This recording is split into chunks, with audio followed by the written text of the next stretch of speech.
जो पंकज साहू नाम का लड़का है उस पर ऑलरेडी आपराधिक मामले हैं। हम देखे उसका गाड़ी में जो पिस्टल रखा हुआ था, तो फिर आनंद फानन में किसी का फ़ोन नहीं लगा, तो दीदी से बात हुआ था तो इनका नंबर पहले था। चाहते हैं मेरे चरित्र के बारे में अनर्गल बात बोल रहा है ये पंकज साहू। हमें वहाँ पे रहने नहीं दिया जाना, उन लोगों का मंशा है, क्योंकि ज़मीन दलाली से कहीं ना कहीं इन लोगों की खुद की संलिप्तता है और हम लगातार जो ज़मीन दलाल है उनके अगेंस्ट में, विरोध में लगातार काम कर रहे हैं। तो अगर उसकी गाड़ी में हथियार नहीं था तो वो भागा क्यों? सबसे बड़ा प्रश्न चिन्ह बनता है। वो भी नवाडी के रास्ते से भागा है।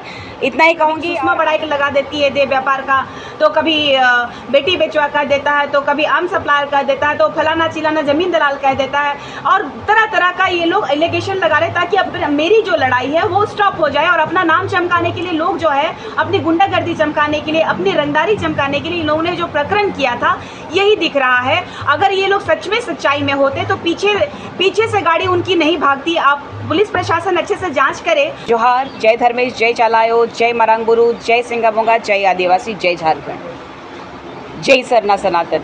लगातार आप देख रहे हैं कि जो वारदात हो रहा है हमारे साथ, तो हमने रखा है 2 तारीख की रात को जो हमारे साथ घटना घटी थी, उस घटना को लेकर के हम अपना पक्ष रखना चाहते हैं, क्योंकि पंकज साहू के द्वारा प्रेस कॉन्फ्रेंस किया गया और अनर्गल बातें, असंवैधानिक बातें कही गई हैं और इसी को लेकर के हम आज प्रेस कॉन्फ्रेंस रखे हैं। वो एक आपराधिक व्यक्ति है, आपराधिक प्रवृत्ति का व्यक्ति है, ये हम आपको बताना चाहते हैं और पूरी झारखंड की जनता को ये बताना चाहते हैं कि उन पे जो पंकज साहू नाम का लड़का है उस पर ऑलरेडी आपराधिक मामले हैं। वो अगर प्रशासन के समक्ष वो जाकर के खुद आवेदन नहीं दे पा रहा है, इसका मतलब षड्यंत्र को समझना है कि एक आदिवासी लड़का को सामने करता है, उसके बावजूद वो आदिवासी लड़का जो है उस रात में अगर घटना घटी थी, उस दिन अगर उसके साथ अन्याय हुआ, या तो फिर कृष्णा नायक का जो नाम आ रहा है, जो कर की पिठोरिया के महावीर मंडल के अध्यक्ष हैं, जो कर की अपने समाज, अपने सनातन समाज के लिए लगातार प्रखरता से काम करते हुए वो आ रहे हैं, उन पे अगर किसी तरह का अनर्गल आरोप लगा रहा है तो उसका प्रमाण कोई भी थाने में देना चाहिए कि कोई थाने में प्रमाण है या नहीं, क्या ज़मीन दलाली में संलिप्तता है। निशा भगत जिस ज़मीन में रह रही है, जिस तरीके से कहा गया कि निशा भगत जो है ज़मीन कब्जा करने के लिए है, मेरा छवि को धूमिल करना चाहते हैं, मेरे चरित्र के बारे में अनर्गल बात बोल रहा है ये पंकज साहू।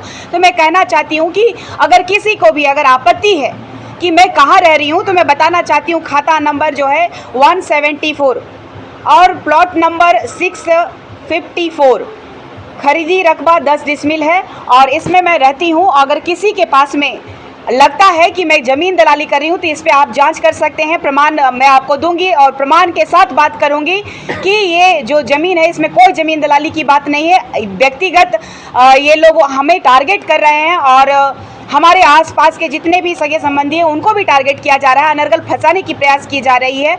जबकि उन्होंने कहा था कि जो लड़ाई चल रही थी इन लोगों की, दिलीप साहू भाई जो हमारे साथ में है दाहिनी तरफ बैठे हुए हैं, वो उनके संबंधी ही हैं, उनसे 25 मिनट जैसा उन लोग का जो झगड़ा होता है, झगड़ा करने के बाद वो लोग जो है मुझे ढूंढते हैं कि बुलाओ तुम्हारे लोगों को। तो इसी तरीके से ये झगड़ा को लोगों ने बढ़ावा दिया है। वहाँ पे हथियार नहीं रहता तो शायद वो भागते भी नहीं, अगर वो आपराधिक मानसिकता के नहीं होते तो शायद थाना में वो अपने पुलिस प्रशासन के साथ में गुहार लगा सकते थे। लेकिन इन लोगों की सोची समझी मानसिकता ये प्रदर्शित होती है कि ये लोग जो है किसी भी तरह से इन प्रकार हमारी छवि को धूमिल करने का प्रयास कर रहे हैं। और इसी आज का प्रेस कॉन्फ्रेंस मेन मकसद है कि दिलीप भाई वहाँ मौजूद थे और इनके साथ ही घटना का शुरुआत हुआ था और क्या हुआ था ये पूरी तरीके से आपको जानकारी देंगे, बताएंगे, क्योंकि उनके संबंधी भी है, ये बहुत बेहतरीन जानते हैं कि वो लड़का क्या है। कई जगह मुझे ट्रोल किया जा रहा है कि निशा भगत क्यों लास्ट में आई और लाइव चलाई। तो मैं कहना चाहती हूँ गाँव की बात थी, गाँव का समाज का जो बात होता है उसमें कोई लाइव वाइव चलता नहीं है। हमने नॉर्मल तरीके से कब आए, प्रेस मीडिया बंधुओं को हमने दिखाया है कि लाइव हमारे घर में कैमरा लगा हुआ है कि मैं कितने बजे ओडिशा से पहुंचती हूं। अब बालेश्वर आप जान रहे हैं, ओडिशा में जो नया बीच बना हुआ वहीं हम गए हुए थे और महज मेरा कार्यक्रम था दूसरे दिन खूंटी जिला में, जहां पे आप जान रहे हैं शहीद सुमा मुंडा जी के बेटे का जो है पान पगड़ी रस्म था, उसमें आनंद फानन में मुझे जाना था। जैसे मैं पहुंची हूँ और दूसरे दिन मुझे आना पड़ गया और इसी आनंद फानन में 11 बज के कुछ मिनट में मैं घर पहुंचती हूँ और 12 बज के कुछ मिनट में मुझे फ़ोन आता है और मैं नॉर्मल वे में निकल रही हूँ घर से घर के बाहर में मुझे एक व्यक्ति भी मिलता है, वो उससे बात करती हूँ। सारी चीज़ें कैमरे में रिकॉर्डेड है। ये लोग जो बोल रहा है कि ज़मीन के को लेकर के, चाहे कृष्णा नायक को लेकर के, ये सब हमारी छवि को धूमिल करना चाहते हैं। सामाजिक कार्यकर्ता, अगर वो सामाजिक कार्यकर्ता है, अगर उसकी छवि को धूमिल हो रही है तो मैं एक प्रमाण मांगती हूँ कि भाई समाज के लिए कितना काम किया है ये। समाज के लिए अगर वो काम करता तो शायद पुलिस प्रशासन से वो डरता नहीं। वो डर रहा है कहीं ना कहीं, वो आपराधिक मानसिकता का है और कहीं ना कहीं ऐसी मानसिकता इन लोगों की है जो करके हमें वहाँ पे रहने नहीं दिया जाना उन लोगों का मंशा है, क्योंकि ज़मीन दलाली से कहीं ना कहीं इन लोगों की खुद की संलिप्तता है। और हम लगातार जो ज़मीन दलाल है उनके अगेंस्ट में, विरोध में लगातार काम कर रहे हैं। इतना ही कह के मैं कहना चाहूँगी कि प्रशासन से मुझे पूर्ण उम्मीद है, संविधान से मुझे पूर्ण उम्मीद है कि न्याय मिलेगा। हमें पूरा विश्वास है इस न्यायिक प्रक्रिया में। जितना भी मुझे कठिनाइयाँ हो रही हैं, लेकिन ये लोग आधा सच दिखा करके, ये लोगों का मनसा ही था कि किसी तरह से वहाँ मैं पहुँचूँ और वहाँ पर मेरा छीछा लेदर करें। अगर कोई इंसान गाली गलौज बहुत देता है या तो फिर मारने की धमकी देती है, या तो अगर उसकी गाड़ी में हथियार नहीं था तो वो भागा क्यों? सबसे बड़ा प्रश्न चिन्ह बनता है। वो भी नवाडी के रास्ते से भागा है। इतना ही कहूँगी। और बोल रहा है कि 2 बजे रात को दिलीप साहू यहाँ क्या करने आया था, तो उस समय 11:15 बज रहा होगा, है ना टाइम।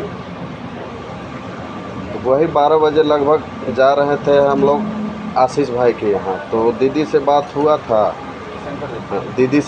था कि हम लोग आ रहे हैं, सो रात हो जाएगा, एक बहन को छोड़ना है, एक बच्ची है उसको छोड़ देना है। तो हम बोले ठीक है, हम रिटर्न आशीष भाई के यहाँ से जाएंगे तो लेते हुए जाएंगे, रिटर्न छोड़ देंगे। तब तक बात हुआ तो हम गए यहाँ नवाडी में मंदिर है, जो बजरंगबली मंदिर है, उसमें मोड़ है। मोड़ के पास मेरा गाड़ी जाके रुकता है, देखते हैं कि एक गाड़ी उधर से आ रहा है। वो रोक दिया, तो रोकने के बाद वो गाड़ी को बंद कर दिया, लाइट उट ऑफ कर दिया। हम अपना गाड़ी से उतरे, उसके बाद गए तो वहाँ देखे एक लालू गोप नामक व्यक्ति बैठा हुआ है, जिनको हम पहचानते हैं, जितेंद्र साहू से वो रहते हैं। उनके साथ बैठना उठना भी मेरा हुआ है। तो भाई देखे कौन है, तो देखे तो फिर अपना लड़का निकल गया। वो मेरा खुद का मेहमान भी है। उनकी जो अपनी फुआ है वो मेरी अपनी मामी है। तो हम बोले कि बाबू गाड़ी साइड कर दो, पीछे काफ़ी जगह है। तो बोला कि मेरा गाड़ी पिठोरिया में कोई बैक नहीं करा सकता है। हम बोले हम लोग रिश्तेदार हैं, पागल जैसा नशा में अगर हो तो तुम अपना माँ को फ़ोन लगाओ और पूछो कि इस नाम का व्यक्ति है, इनको जानते हैं। तो फ़ोन भी लगाया अपनी माँ को, बात किया। बात करने के बाद बोला कि हाँ बाबू है। उसके बावजूद भी उसका सीट का बगल में एक पिस्टल रखा हुआ था। हम अकेले थे, तब तक और 2-4 लड़के आते हैं। उसके बाद बोलते हैं क्या हुआ, तो कुछ नहीं। बोला कि गाड़ी साइड नहीं कर रहा है। हम बोले भाई देखो, पीछे लगभग 20 मीटर तक दाहिना साइड में गड्ढा है और बायां साइड में घर है, आदमी कहाँ ले जाएगा बताइए। तब तक हम देखे उसका गाड़ी में जो पिस्टल रखा हुआ था, तो फिर आनन फानन में किसी का फ़ोन नहीं लगा। तो दीदी से बात हुआ था, तो इनका नंबर पहले था। इनसे हम बात किए कि ऐसा ऐसा बात है दी, मेरा गाड़ी को रोक लिया गया है और नहीं जाने दिया जा रहा है। तब तक पीछे से और गाड़ी आते हैं, जो कि शादी में आए हुए थे वो गाड़ी। तो फिर मैंने अपना गाड़ी को साइड कर दिया। उसके बावजूद भी वो अपना गाड़ी को खड़े रखा। पीछे 3-4 गाड़ी लगे हुए थे। फिर अचानक दीदी आते हैं तो मेरा भाई का गाड़ी को कौन रोक लिया है बोले। तो अचानक वो गाली गलौज करने लगता है, गंदा गंदा गाली देने लगता है। तो उतना ही सामने मैटर बढ़ गया। और वो जो बोल रहा है कि कृष्णा नायक ज़मीन दलाल है, ज़मीन लूटता है, तो उनका एक भी आवेदन बता दे थाना में, कांके थाना में, पिठोरिया थाना में। पंकज साहू ने कहा है कि आप उस रात जो है फ़ोन लगाते हैं, फ़ोन लगाकर बात करवाते हैं। नहीं नहीं, तो ये नहीं इस बात में कितनी सच्चाई? नहीं नहीं, उनसे हम बात नहीं किए थे। देखिए वो एक्चुअल में बहुत ज़्यादा नशा में था। हमारा बात फ़ोन लगा के नहीं, हमारा फ़ोन से नहीं बात हुआ था। वो लालू फ़ोन लगा के जितेंद्र साहू से बात करवाया कि दिलीप भाई है, सो पंकज ऐसे ऐसे कर रहा है, रोड में है। तो हम बोले कि भाई साइड करवा दीजिए, आपका तो जूनियर लड़का है, साइड करेगा। उसके बावजूद भी नहीं माना, तो मैंने अपना गाड़ी को साइड कर दिया। कृष्णा नायक का नाम कैसे आ गया? इन लोग का साजिश बोला है, कि कृष्णा नायक साजिश है। फिर हुआ कि कृष्णा नायक का धमकी, उनका नाम, निशा दी का नाम, कृष्णा नायक का नाम लेके वो हीरो बन रहा है, फेमस होना चाह रहा है। नहीं नहीं नहीं नहीं, कभी नहीं, कभी नहीं, कभी नहीं, निशा जी, एक कभी गाड़ी नहीं। हटाने का एक छोटा सा विवाद ये इतना तूल कैसे पकड़ रहा है कि थाना भी इस विवाद को सुलझा नहीं पा रही है? चूँकि इन लोगों का जो मनसा था शुरू से कि निशा भगत को किस तरीके से टारगेट करना है, अगर मेरी मनसा होती कि किसी तरह का झगड़ा करना, तो आप देखिएगा कि मैं घर से किस वे में निकल रही हूँ। प्लस वहाँ पे जब माहौल इतना गर्म हो गया तो लास्ट में मुझे ये लाइव चलना पड़ा। लाइव नहीं जाती तो शायद मैं इन लोगों को बता भी नहीं पाती कि मेरे साथ घटना क्या घटा, क्योंकि ये लोग पहले से रिकॉर्ड करने वाले लोग 4-5 लड़के लोग थे। हमारी तरफ से 3 लोग थे, एक लड़की जो कर की आरती सिंह, और उन्हीं को छोड़ने के लिए, उसी बच्ची को छोड़ने के लिए मैंने भाई को इंसिस्ट किया था कि भाई इधर आ रहे हैं आप, तो उनको छोड़ दीजिएगा। और लगातार आप देखिएगा कि वो गलत बात बोल रहा है। जो घटना घटी थी उस घटना को लेकर के वो बात कह ही नहीं पा रहा है। और अगर ये लोग सच्चाई में होते तो शायद वो लोग मैदान छोड़ करके नहीं भागते। मैंने तो प्रशासन को बुलाया था, आधी रात में प्रशासन के यहाँ मैं पहुँचती हूँ, और वहाँ पे देखिए जैसे जितेंद्र साहू का नाम लिया गया, अगर ये लोग सच्चाई में होते, ये लोग गुंडा नहीं होते और ये लोग जमीन दलाल नहीं होते, अगर ये लोग पहले से प्लान नहीं करते, तो जितेंद्र साहू लोगों को, जो कि 20 से 25 लोगों को मेरे घर पे लेकर के आया था, कि किनकी माताजी, तो पंकज साहू की माताजी रात में वो पहुंची थी। तो ये पूरी तरीके से हमारे नाम पे अपना चेहरा चमकाना और अपनी गुंडागर्दी को बढ़ाना, और लगातार इस तरीके का जो उनका प्रकरण है उसको अपना क्षेत्र में दबदबा बनाए रखने के लिए उन्होंने निशा भगत को टारगेट किया, क्योंकि निशा भगत एक ऐसा फेस थी जो कि पूरे झारखंड में अभी चल रहा है। और आप बताइए कि पिछले 1.5-2 सालों से लगातार मेरे ऊपर एलिगेशन लगाता है लोग। कभी सुषमा बड़ाई लगा देती है देह व्यापार का, तो कभी बेटी बेचवा कह देता है, तो कभी आम सप्लायर कह देता है, तो फलाना चिलाना जमीन दलाल कह देता है, और तरह तरह का ये लोग एलिगेशन लगा रहे ताकि अब मेरी जो लड़ाई है वो स्टॉप हो जाए। और अपना नाम चमकाने के लिए लोग जो है, अपनी गुंडागर्दी चमकाने के लिए, अपनी रंगदारी चमकाने के लिए इन लोगों ने जो प्रकरण किया था यही दिख रहा है। अगर ये लोग सच में सच्चाई में होते तो पीछे से गाड़ी उनकी नहीं भागती। आप पुलिस प्रशासन अच्छे से जांच करे तो इसमें पूरा दूध का दूध पानी हो जाएगा कि ना ही इसमें कृष्णा नायक का इन्वॉल्वमेंस है, ना ही मेरा इन्वॉल्वमेंस रहा। मुझे वहाँ पे गांव की बात थी, गांव घर में लोग एक दूसरे की मदद करते हैं, चाहे किसी भी समुदाय का हो। और हमारे गांव घर के लोग इतने अच्छे हैं कि कभी वहाँ सब्जी उगाने वाले किसान परिवार से सब लोग हैं, कभी सब्जी पहुंचाते हैं, कभी कोई समस्या होती है तो आपसी हम लोग बातचीत करते हैं। लेकिन कहीं ना कहीं गांव में फ्रिक्शन डलवाने का इन लोगों का मुद्दा जो दिख रहा है, एक आदिवासी लड़के को सामने करके वो केस करवाना, तो वो आदिवासी लड़का अगर प्रताड़ित था तो रात में क्यों नहीं गया केस करने के लिए? वो वहाँ पर पंकज साहू की माताजी क्यों पहुँचती हैं? और ये लोग दूसरे तीसरे दिन में प्रेस कॉन्फ्रेंस करके वो लोग सफाई अपना न दे करके सिर्फ और सिर्फ निशा भगत पे इलिगेशन और कृष्णा नायक को बीच में टारगेट क्यों किया गया? जबकि कृष्णा नायक एक सनातन लड़का और सनातन भाई होने के नाते मैं उनके साथ में, मेरा 8 साल से मैं राखी बांधती हूँ उनको। हमारा कोई भी ऐसा किसी तरह का एक भी केस निकाल दीजिए, चाहे कोई भी एप्लीकेशन, अगर कोई भी दावा करता है कि निशा भगत जमीन को लेकर के या फिर कृष्णा नायक है, तो बोला ना हमने कि एक आवेदन भी दे दीजिए ना, एक आवेदन दे दीजिए कि हमारी संलिप्तता है या फिर हमने किसी ज़मीन पे रंगदारी की है। हम जो भी गांव के लोग जो आवेदन देते हैं संवैधानिक तरीके से कि हमारा जो ज़मीन लूटा जा रहा है या तो हमारे पास ये समस्या है, सारे पेपर्स के बाद में हम उसमें जांच करने के बाद ही हम चढ़ते हैं। तो कहाँ यहाँ दिख रहा है? पंकज साहू का ये आरोप है, आप मांग किए थे। ये जो आरोप लगा रहा है कि एक महिला का छेछालेदर करना, सोशल मीडिया में प्रेस कॉन्फ्रेंस करके मेरे ऊपर केस करता अगर मैं गलत थी। थाना तो किसी का, ना मेरा बाप का है ना किसी का है, तो थाना तो सबके लिए है। संवैधानिक प्रक्रिया तो पूरे भारतवर्ष में सभी धर्मों को मानने वाले लोगों के लिए है, तो संवैधानिक प्रक्रिया में जाना चाहिए था। हमारा जो लाइव आया उसके बाद में हमने कोई ऐसी प्रतिक्रिया और गंदी शब्द का प्रयोग नहीं किया। आवेश था उस टाइम में, क्योंकि अगर मुझ पे कोई जानलेवा हमला करेगा, कोई गुंडा क्रिमिनल बनेगा, अगर गाँव वाले लोग आए तो मुझे मेरी ताकत मिल गया। गांव वालों के सामने ये घटना घटा है और गांव वालों ने भी ये कहा कि निशा दीदी के बारे में ऐसा ना कहिए। और निशा दीदी पे हावी जब हो रहा था उस टाइम में गांव वाला लोग उन पे चढ़ाई किया, प्रशासन आने वाला था, तब इन लोगों ने अपने आप को वहां से 9-2-11 कर लिया, भाग गया। भागने की क्या जरूरत थी अगर वो सच्चाई में था। पिठोरिया थाना गई थी, पिठोरिया थाना में आपका केस दर्ज होने की बात हो रही थी, क्या आपका केस दर्ज हुआ? देखिए, कल बात हुई, डीएसपी साहब से भी बात हुई, जिला बदर की बात कर रहे थे, वो भी जानते हैं कि वो क्रिमिनल प्रवृत्ति का है। अगर क्रिमिनल नहीं होता तो जिला बदर की बात ही नहीं होती। लेकिन मेरा तो पूरा झारखंड राज्य में दौरा होता है, झारखंड ही नहीं। मुझे कभी बंगाल आप देखते हैं, कभी अन्य जगह अन्य राज्यों में देखते हैं, तो मुझे लगता है कि मुझे जिला बदर से न्याय नहीं मिलेगा। मुझे न्याय चाहिए कि वो अपराधी है, प्रशासन भी जानता है। अगर कल के डेट में ये हथियारबंद अपराधी जिस तरीके से लगातार जो है मेरे पे हमला हो रहा है, चाहे कमेंट्स के माध्यम से कहिए, चाहे बोली के माध्यम से कहिए, चाहे रास्ता रोकने का बात कहिए, कभी हमारे लिए आप देख रहे हैं लगातार कभी पुतला जलता है, कभी हमारा मार्ग को रोक दिया जाता है, कभी गाली गलौज किया जाता है, तो ये मेरे लिए तो खतरा है।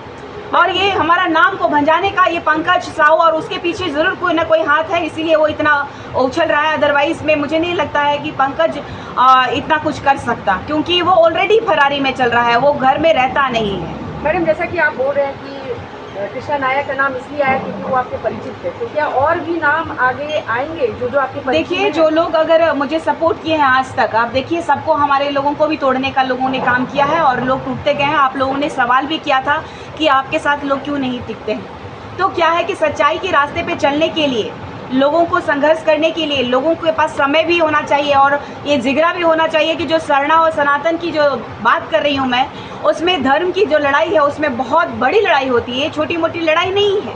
यहाँ पे लगातार मैं बोलती हूँ, किसी आपराधिक मामले के लोगों को बोलती हूँ, उसमें धर्म के विशेष के लोग टिप्पणी करने लगते हैं।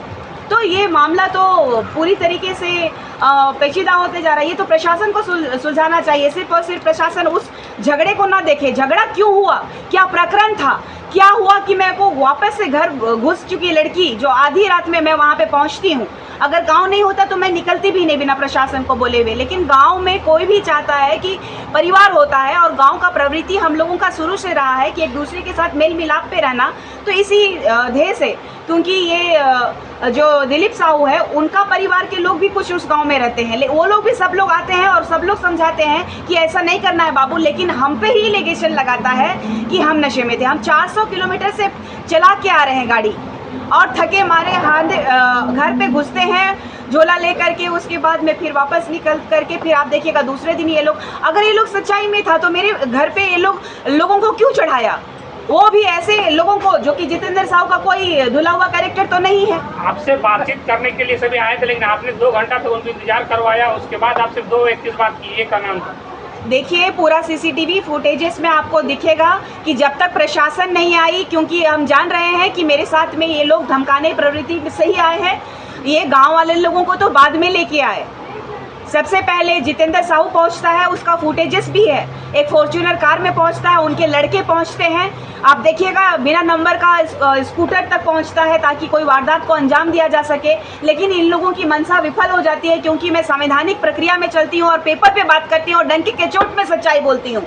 और पंकज साहू का कहना है कि आप जानबूझकर पुलिस प्रशासन को बुलाई, वहाँ का मुखिया, वहाँ का सरपंच गया था आपसे बात करने? बिल्कुल नहीं। देखिए, ऐसा बात है कि मुखिया को पहले भेजना चाहिए था। आप लोगों ने देखा कि जो लड़का मेरे पास में आया था वो लड़का ऑलरेडी हमको गाली गलौज कर चुका था, लेकिन फिर भी हम उतना लेते नहीं है कि गांव देहात का लोग जो है नहीं जान पाया, किसी के बहकाव में आया बोल करके उस बच्चे को माफ़ किया था मैंने। लेकिन उस टाइम में ये प्रक्रिया थी, जो बच्चा हमको गाली दिया उसको आप अगवा करिएगा, कि कोई सरपंच को कीजिएगा, कि कोई गांव का जो अगुवाई करता है उसको अगुवाई करिएगा कि निशा दीदी तो खोलिए बजाने गया था बच्चा जिसको आप मारी थी। बिल्कुल नहीं।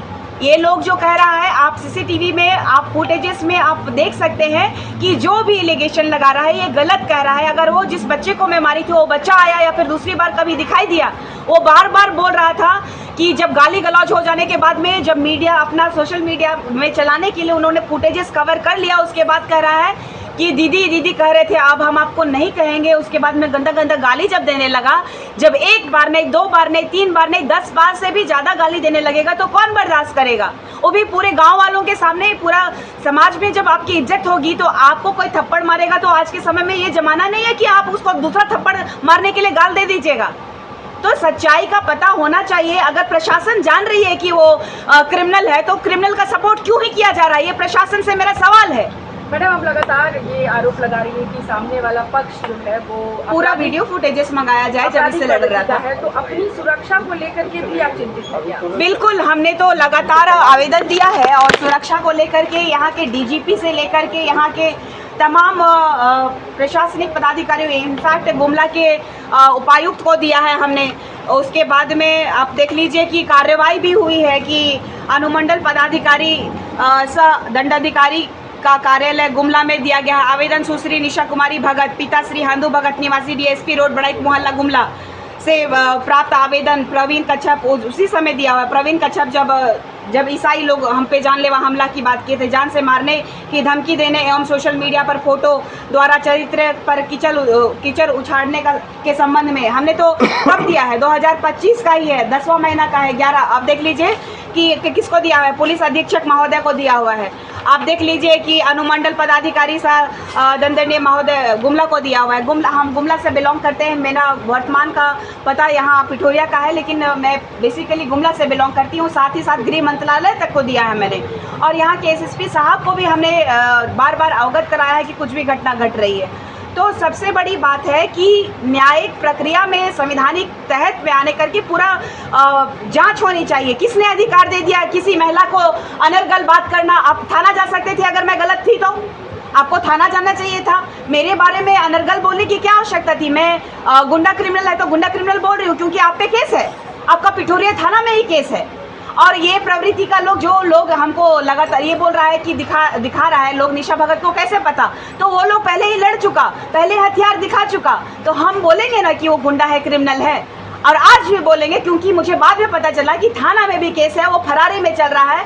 प्रशासन ने भी एडमिट किया कि वहाँ रहता कैसे, वहाँ रुक नहीं सकता था क्योंकि उसमें केस चल रहा है, फरारी है तो वो रुकता नहीं, वो प्रशासन भी एडमिट कर रहा है। तो हमारा छवि को धूमिल करने की कोशिश के पीछे किसका कारण है? यही सबसे बड़ा वाला रीजन है, और हम चाहते हैं कि न्याय मिले, संवैधानिक न्याय मिले।